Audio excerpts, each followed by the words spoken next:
انواع من الرجاله اي ست لازم تهرب منهم فورا قبل ما تدفع عمرها كله التمن. اول نوع الراجل اللي بيكسر فيكي من غير ما يحس، بيضربك، بيهينك بالكلام، بيقل منك ويسخر من احلامك ويخليكي تفقدي ثقتك في نفسك كل يوم.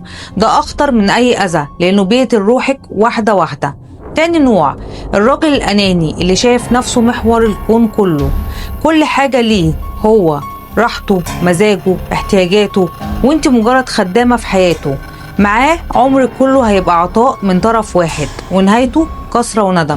ثالث نوع الراجل اللي ملوش امان ولا كلمة، يكذب، يخلف وعده، يختفي وقت الجد، اللي ملوش مبدأ. ده اخطر واحد لانه ممكن يضيعك فجأة وانت فاكرة نفسك في امان. خلاصة الكلام، الراجل اللي يخليكي تتعبي نفسيا وتحسي معاه انك قليلة وعايشة في قلق، يا تغيري منه يا تهربي منه. وسؤالي ليكوا، ايه اخطر نوع من التلاتة من وجهة نظركم وليه؟